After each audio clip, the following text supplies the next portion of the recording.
जंगल छोड़ब नहीं, माय माटी छोड़ब नहीं, लड़ाई छोड़ब नहीं, गांव छोड़ब नहीं, जंगल छोड़ब नहीं, माय माटी छोड़ब नहीं, लड़ाई छोड़ब नहीं।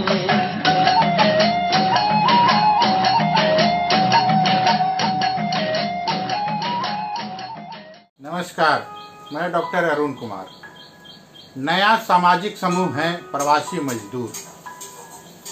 पहले बिहार और अब फिर उत्तर प्रदेश में रोजगार अभियान शुरू किए जाने की घोषणा की गई है।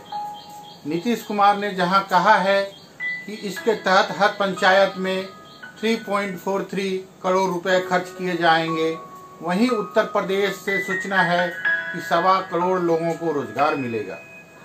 इसकी प्रमुख वजह यह है कि प्रवासी मजदूरों के घर चले जाने की वजह से अर्थव्यवस्था को भारी नुकसान पहुंचा है और सरकार द्वारा तमाम राहत पैकेजों की घोषणा के बावजूद अर्थव्यवस्था पटरी पर लौटती नहीं दिख रही। चाहे पंजाब की किसानी हो या तेलंगाना के आम उत्पादक किसानों की समस्या हो या सीमा सड़क संगठन द्वारा सड़क बनाना हो, कर्नाटक में भवन निर्माण के काम हो, मजदूरों की कमी की वजह से ये सारे काम ठप पड़ गए। तेलंगाना और पंजाब में विशेष परिवहन व्यवस्था करके बिहार से मजदूरों को वापस बुलाया गया है। पिछले कुछ समय से सरकार सीमा पर बुनियादी ढांचे का निर्माण बहुत जोर शोर से कर रही है, लेकिन मजदूरों के घर वापस जाने के कारण जब उसमें दिक्कत आने लगी तो झारखंड सरकार से बात करके विशेष विमानों से मजदूरों को ले जाया गया। ये तीनों उदाहरण बताते हैं कि चाहे खेती हो, भवन निर्माण हो या बुनियादी ढांचे का विकास हो, इन सब के लिए हमें श्रमिकों की आवश्यकता है। लेकिन अभी तक हम वह सुरक्षित माहौल नहीं बना पाए हैं कि अर्थव्यवस्था पहले की तरह सुचारू रूप से चल जाए। भले ही हम डिजिटल अर्थव्यवस्था का कितना भी प्रचार कर लें, लेकिन हमारी अर्थव्यवस्था के लिए श्रमिक बहुत जरूरी हैं। जो मजदूर अपने गांव लौट गए हैं वे अभी तुरंत वापस लौटने के लिए तैयार नहीं हैं। कुछ मजदूरों ने बताया कि उन्होंने लौटने के बारे में फिलहाल नहीं सोचा है। अगर गांव घर में जीवन यापन का कोई साधन नहीं मिला तब भी वे छठ के बाद ही लौटेंगे। इतने सारे श्रमिकों को ग्रामीण अर्थव्यवस्था में समायोजित करना संभव ही नहीं है। खेती गृहस्थी में सबका गुजारा हो नहीं सकता है। हालांकि मनरेगा में रोजगार उपलब्ध कराने की बात भी हो रही है, लेकिन कितने लोगों को रोजगार मिल पाएगा कहना मुश्किल है। गांव लौटे मजदूरों भी फिलहाल यही सोच रहे हैं कि जब शहरों में महामारी का प्रकोप थम जाएगा तभी शहरों की तरफ रुख करेंगे। मोटे तौर पर कहें तो माहौल हतोत्साहित करने वाला है। जो श्रमिक कुशल हो चुके थे, मशीनों पर काम करते थे, उसके लिए खेती किसानी में वापस लौटना आसान नहीं होगा। ये प्रवासी मजदूर चाहे किसी भी राज्य के हों, लेकिन इन सब की समस्या एक है। तो क्या ये एक सामाजिक समूह है? मुझे तो यही लगता है कि यह एक नया सामाजिक समूह है। हालांकि इसमें क्षेत्रीयता की भावना भी प्रबल दिखती है, क्योंकि बहुत से लोग अपने इलाके के प्रवासी मजदूरों को राहत पहुंचाने के लिए आगे आए। धर्म या जाति के आधार पर नहीं, बल्कि क्षेत्रीय आधार पर लोगों में परस्पर सहयोग और एकजुटता की भावना बढ़ी है। यह समूह न केवल ग्रामीण अर्थव्यवस्था को बल्कि सामाजिक संरचना और स्थानीय राजनीति को भी प्रभावित करेगा। जहां तक ग्रामीण अर्थव्यवस्था की बात है तो गांव में रोजगार के 3 ही अवसर उपलब्ध हैं: ईंट भट्ठा, किसानी और मनरेगा। इसके अलावा ग्रामीण इलाके में रोजगार का कोई बड़ा स्रोत नहीं है और रातों रात कोई उद्योग शुरू नहीं किया जा सकता। बिहार और उत्तर प्रदेश भारत के ऐसे इलाके हैं जहां युवाओं की संख्या सबसे ज्यादा है। जिस रोजगार अभियान की बात की गई है उसमें भी ज्यादातर लोगों को मनरेगा के तहत ही काम उपलब्ध कराया जाएगा और कुछ लोगों को स्वरोजगार शुरू करने के लिए कौशल प्रशिक्षण दिया जाएगा। लेकिन केवल मनरेगा और राशन वितरण के बल पर अर्थव्यवस्था को आगे नहीं बढ़ाया जा सकता। इसके लिए कृषि से संबंधित उद्योग धंधे भी ग्रामीण इलाकों में शुरू करने होंगे। संकट के समय कोई विधायक या सांसद प्रवासी मजदूरों की मदद के लिए आगे आता नहीं दिखा, लेकिन बिहार के कई इलाकों के मुखियाओं ने लोगों की मदद की कोशिश की। ऐसे में आने वाले दिनों में अगर स्थानीय स्तर पर नेतृत्व उभर कर सामने आए तो कोई आश्चर्य नहीं। खासकर बिहार की राजनीति में, जहां अगले कुछ महीनों में चुनाव होने वाले हैं, वहां यह सामाजिक समूह राजनीति को दिशा देने में भूमिका निभा सकता है। प्रवासी मजदूरों में भारी गुस्सा है। शहरी धनी वर्ग की निर्दयता के साथ साथ राजनीतिक वर्ग की उपेक्षा और उदासीनता ने भी उन्हें नाराज किया है। बीमारी का भय तो था ही, संकट के दौरान उन्हें सम्मान से जीने का अवसर नहीं दिया गया और उनके साथ जैसा रूखा रवैया अपनाया गया, उसके चलते भी वे अपने गांव घर लौट गए। शहरी भारत को ग्रामीण भारत की हकीकत का पता ही नहीं है। उसे गरीब बीमार लगता है, गरीबी बीमारी लगती है। गरीबों के प्रति, किसानों के प्रति, श्रमिकों के प्रति शहरी लोगों में इतनी घृणा और तुच्छ भावना है कि उसका जिक्र नहीं किया जा सकता। भूमंडलीकरण की आंधी में उपजे नौ धनाढ्य लोगों को लगता है कि सरकार का काम केवल उनकी महत्वाकांक्षाओं को ही पूरा करना है। भारतीय राजनीति में खेती, किसानी और गरीबों का मुद्दा सबसे प्रमुख है। भारत की अर्थव्यवस्था की रीढ़ यही श्रमिक एवं किसान हैं। आज भी देश का एक बड़ा इलाका अगर इस आपदा से बचा है तो वह है ग्रामीण इलाका। इस संकट के दौरान यह स्पष्ट हो गया कि कृषि क्षेत्र आज भी भारतीय अर्थव्यवस्था की रीढ़ बनी हुई है। इसलिए सरकार को केवल उत्तर प्रदेश, बिहार और मध्य प्रदेश के ग्रामीण इलाकों में 10 बड़े अस्पताल खोलने चाहिए। ये अस्पताल चिकित्सा, शिक्षा और शोध के संस्थान होने चाहिए। इसके अलावा ग्रामीण क्षेत्र में ही कृषि आधारित रोजगार के ज्यादा से ज्यादा अवसर उपलब्ध कराने जाने चाहिए। बाबा रामदेव से एक ही सवाल पूछा, भाई ने मुझे आज तक जवाब नहीं दिया। मैं, बाबा अगर योग से ये रोग दूर होते तो तू दवाई क्यों बना रहा है? तस्वीर बदल सकते हैं प्रवासी भारतीय।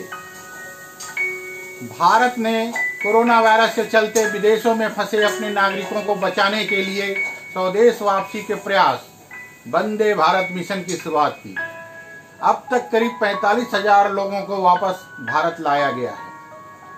यह अपने आप में एक बड़ा काम है। प्रवासी भारतीयों की इतनी बड़ी आबादी को स्वदेश वापस लाने के लिए एक दूसरी चुनौती सामने आने वाली है। नई दिल्ली को विदेशों से आने वाले धन के प्रवाह में कमी का सामना करना पड़ेगा। विश्व बैंक के अनुसार महामारी के चलते इस वर्ष विदेशों से आने वाला धन 2019 में $83 अरब से 23% घटकर इस साल $64 अरब रह जाने की आशंका है। 2018 में विदेशों से आने वाली धनराशि भारत के कुल सकल घरेलू उत्पाद का 2.9% थी। संयुक्त राष्ट्र के आर्थिक और सामाजिक मामलों के विभाग DEA द्वारा पिछले साल जारी किए गए आंकड़ों के अनुसार विदेशों में काम करने वाले लोगों की आबादी के हिसाब से भारत 1.775 करोड़ यानी 1.75 करोड़ लोगों के साथ शीर्ष पर था। इनमें से लगभग 85 लाख लोग खाड़ी देशों में कार्यरत हैं, जो भारत में विदेशों से आने जाने वाले धन का आधे से ज्यादा हिस्सा भेजते हैं। भारत में प्रवासियों के परिजनों के भोजन, शिक्षा, चिकित्सा और अन्य जरूरतों के लिए यह धनराशि बहुत महत्वपूर्ण है। इस धनराशि में कमी का सीधा असर देश की अर्थव्यवस्था पर पड़ेगा, क्योंकि यह राशि अधिकांश प्रवासी भारतीय परिवारों के लिए आय का अतिरिक्त और महत्वपूर्ण स्रोत है। विदेशों से आने वाले धनराशि में यह गिरावट तब आई है जब नई दिल्ली महामारी के कारण लगाए गए लॉकडाउन के चलते अपनी अर्थव्यवस्था को पटरी पर लाने की कोशिश कर रही है।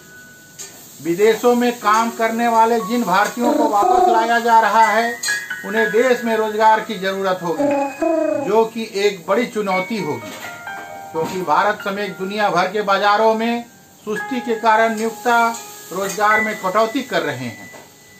इसके अलावा भारत को सबसे पहले अपने घरेलू कार्यबल को रोजगार देने के लिए भी रास्ते तलाशने होंगे।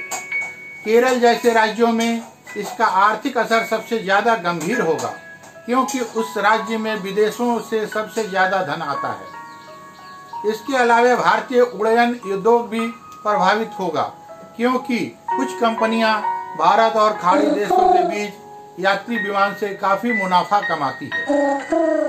कोरोना का प्रकोप अमेरिका में रहने वाले प्रवासी भारतीयों को भी प्रभावित करेगा, क्योंकि वहां बहुत ज्यादा मौतें हुई हैं। अमेरिका में भारी संख्या में लोग बेरोजगार हुए हैं, जिससे चुनावी वर्ष में प्रवासी भारतीय समुदाय भी प्रभावित होंगे, क्योंकि राष्ट्रपति ट्रंप पहले अमेरिकी नागरिकों की नौकरी देने का दबाव होगा। यह भी अनुमान है कि कोरोना संक्रमण से सर्वाधिक प्रभावित 10 देशों में करीब 20 लाख प्रवासी भारतीय रहते हैं। भारत छोटी अवधि में तो विदेशों से आने वाले धन की कमी की भरपाई नहीं कर पाएगा, लेकिन वह विदेशों से आए कामगारों में से कुछ को उच्च मूल्य वाले क्षेत्रों में लाभकारी रूप से नियोजित करने में सफल हो सकता है। यह नई दिल्ली को प्रतिभा पलायन को पलटने का मौका भी देगा, जिससे अतीत में भारत से कुछ अत्यंत प्रतिभाशाली लोगों को दूर किया है। पर नई दिल्ली इस काम को कैसे अंजाम दे सकती है? हालांकि कोरोना को खत्म करने की तुलना में इस काम में ज्यादा समय लगेगा, पर इसके लिए पहले ऑटोमोबाइल, तेल और गैस, निर्माण और बंदरगाहों जैसे क्षेत्रों में घरेलू क्षमता बढ़ानी होगी। एक विस्तृत अध्ययन करना होगा कि किन क्षेत्रों में अधिकांश प्रवासी भारतीयों की नौकरियां गई है। फिर देश के भीतर ही इन क्षेत्रों में इनके लिए ज्यादा रोजगार सृजित करने के प्रयास करने होंगे। पाकिस्तान और बांग्लादेश जैसे अन्य दक्षिण एशियाई देश भी कोरोना के कारण विदेशों से आने वाले धन में कमी से प्रभावित हुए हैं। नई दिल्ली विदेशों से आने वाली धन में गिरावट से निपटने और प्रवासी श्रमिकों को रोजगार देने के लिए सार्क देशों से तालमेल बिठा सकती है। इसके अलावा भारत को आईटी क्षेत्र में अपनी ताकत का लाभ उठाना होगा। उन राज्यों को विशेष सहायता दी जा सकती है जो विदेशों में नौकरी गंवा चुके भारतीयों को रोजगार देने के लिए आईटी क्षेत्र में रोजगार पैदा कर सकते हैं। निर्माण क्षेत्र में भारत के बाहर बड़ी संख्या में भारतीय काम करते हैं। अगर उन्हें भारत में रोजगार देना है तो इंफ्रास्ट्रक्चर सेक्टर को बड़े पैमाने पर बढ़ावा देना होगा। इस पहल में नई दिल्ली को जापान जैसे मित्र देशों के साथ मिलकर काम करने की भी जरूरत होगी, जो पहले से ही ऐसे परियोजनाओं में भारत की मदद कर रहा है। एक चीज जो इस समय भारत के हित में है वह है तेल की कम कीमत। इस वित्त वर्ष में भारत के तेल आयात बिल में 10% की कमी आने की उम्मीद है, क्योंकि कच्चे तेल की कीमत कम हो गई है। यदि तेल की कीमत मौजूदा दर पर ही सही तो भारत तेल आयात बिल पर भारी बचत कर सकता है। इससे विदेश में आने वाले धन में की कमी में भरपाई करने में मदद मिलेगी। हालांकि करने की तुलना में कहना आसान होता है, इसके लिए केंद्र और राज्य सरकारों के बीच तालमेल होना भी जरूरी है। भले ही अभी देश का पूरा ध्यान कोरोना के खिलाफ जंग पर टिका है, पर दीर्घावधि में नई दिल्ली को अन्य देशों में प्रतिभा पलायन को रोकने के लिए खाका तैयार करना पड़ेगा। खासकर ज्यादा कुशल श्रमिकों के मामले में विदेशों से लौटे कुशल श्रमिक भारत की उद्यमशीलता बढ़ाने में मदद कर सकते हैं। प्रधानमंत्री मोदी ने हाल ही में आत्मनिर्भर भारत का आह्वान किया है और इस मिशन में विदेशों से लौटे प्रवासी भारतीयों की भूमिका अहम होगी। विदेशों से आने वाले धन में कमी वरदान में बदल सकती है। धन्यवाद। आपका अपना डॉक्टर अरुण कुमार।